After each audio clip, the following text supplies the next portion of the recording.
Hey, my name is Nick Bear Brown. OpenAI asked me to talk about the educational AI we do here at Northeastern, plus my nonprofit Humanitarians AI.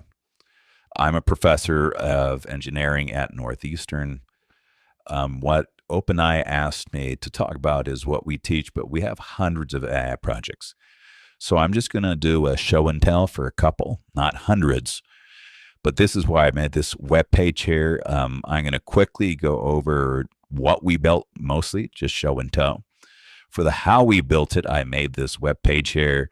So you can come to this web page. We have other tutorials. We have GitHub. We have a nonprofit Humanitarians AI that can help you build it.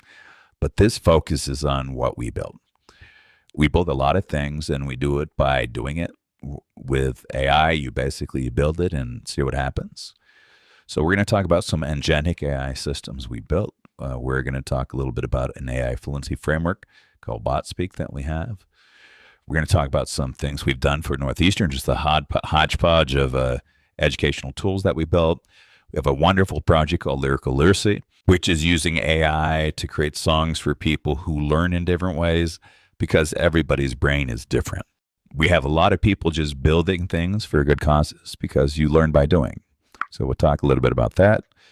We have the computational skepticism framework. What this means is we have tools which automatically look and check and give evidence for whether something is true or not. It's a big deal. The AI is what it's returning right. We do a lot of the tutorials, including tutorials on how to do everything that I'm talking about here. And we do research and publications. I've done a ton of courses, so I won't go over them. Again, we have a Humanitarians AI, which is a nonprofit, which does this as well. We believe learning doesn't stop when you graduate. So until a recent graduate gets a great job, they continue learning and doing. Even a graduate who graduated 2 years ago, a year ago, there's AI courses which simply did not exist when they graduated 2 years ago. So they'll come back and upskill and learn, as will mid-career people with a Humanitarians AI. We also have a group of AI skunkworks. We believe you should start building the first day you're on campus. Just build things, do things, learn by doing.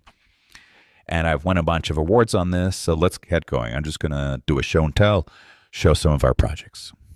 We've created hundreds of custom GPTs. They're super easy to create, and they're really effective. What's beautiful about the custom GPTs is if you've ever worked in an educational institution, getting the money to fund anything is virtually impossible.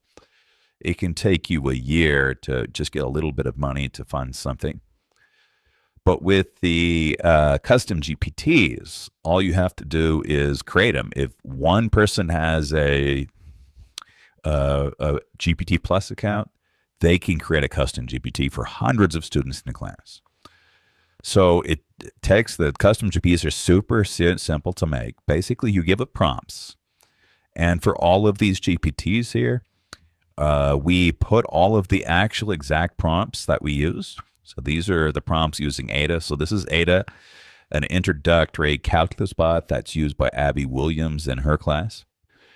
All of these bots I'm going to talk about, I'm just going to talk about three. We have hundreds of them. I'm going to talk about Newt, which is a physics bot. Introductory physics bot that's used here at Northeastern for the introductory physics classes with Shri and Tom Kelly.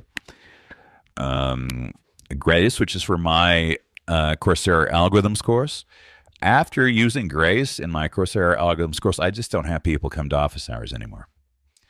Everything gets answered through the bot. I mean, the first week, maybe a couple people come, but after that, people are just using the chat bot to answer everything. And we can see that from the usage statistics and from, the fact that people stop coming to office hours. And Ada is for introductory calculus. So here are the prompts, super easy. It takes about half an hour to make these things. We have some data uploaded. Abby has taken over writing this bot. So basically, we wrote this, Dev Shaw and I wrote this initially. And then it took maybe an hour to write the bot. Students love it. We've put some surveys on these. They average around 4.8 out of 5 for all free bots. And what's nice about it is Abby told me that one of the students came up to her who had math there. She was afraid to ask Abby questions because she would feel stupid, but she uses the bot. Okay, so let's try Ada with a handwritten problem. I'm told by Abby that often in calculus, people write equations on pieces of paper and then upload, what they take from their camera. Because math is sometimes hard to write in a proper way. We don't know LaTeX or other things. So let's go ahead and try that. So we're going to upload just a little handwritten. So this may or may not be right. And we're going to ask Ada to check it. What every teacher wants is they want scaffolding. They don't want the answer to be spit out. They want, if it's right, why is it right? If it's wrong, why it's wrong? And what's also beautiful about this is tone. Abby's very friendly, and so she took over prompting it. She wants it to be encouraging, even when you get things wrong. What you did right, what you did wrong. So this has this, this is not correct, but you got this part right. So good job on getting this part right. But you made a sort of a trivial little error here, and it would be correct only if you made this change. This is very much happening. It's very much the tone of, yeah, you got it partly, not you are wrong, but you're sort of right, but you made a mistake here. And so not only is it very useful, these tools, but it even has the sort of a tone of Abby in the GPT, where it's encouraging and friendly, even when you make a mistake. So that's it for this.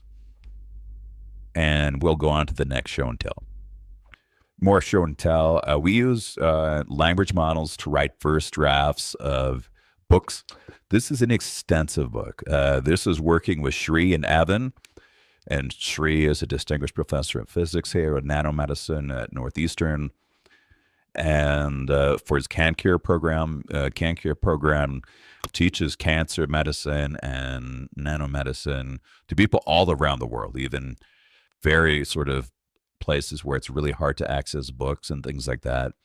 So Evan primarily is leading this project. We wrote a lot of tools to help write this book with prompts to get a first draft. And then once we have a draft of a book like this is huge. I don't think this book gets written if it's not for AI helping us write this book. It's a very extensive book. And just getting a first draft of this book is taking a few months using the AI tools. But it's an important book, I think. And the language models help us write drafts of chapters. Further, the Popper program, what it's doing is each one of these chapters has hundreds of assertions. Where did you get evidence for this? Where do you have evidence for this? Where do you have evidence for this? And so we also have tools which go search the web, use the language models to help us, things like the GPT-4o model, to gather what is the evidence for, this being a tumor suppressor? What is the evidence for that? And automate that whole process. I don't think a book like this gets written not without the help of AI. It'll take us months to write this. It's an extensive book. This could take a decade easily to write pre-AI. In order to actually view the book, just reading the table of contents is a short. We've also created Madavi, which is an intelligent textbook. And what it allows you to do is it allows you to log in, tell who you are. It'll present the book to you according to who you are. So if you are a physician, it might lead you in the book in a different path than you would be if you're a high school student wanting to learn about cancer or cancer medicine. But I don't think this book gets written if it's not for the help of tools like ChatGPT and other language models. Okay, my timer says I'm out of time, which kind of makes me want to cry because we have so many more things to show you related to what we do with AI. We have Day Off, which is we're doing a lot of stuff with protein prediction and agents for doing computational biology and acting as research labs. We have Popper, which is computational skepticism, which is automated tools to verify whether AI is right or not. We have Madison, which are some extended reinforcement learning engines, which extend a standard reinforcement learning model to angenic AI with branding and marketing. We have Raman effect, which is agents to wastewater, Sears, Raman spectroscopy for public health, but I'm out of time. So I'll just leave you with do it. If you want to do AI, just do it. Humanitarians AI here will help you do it. Everything I've talked about, we have on the website, YouTube, and GitHub for code. Just do it.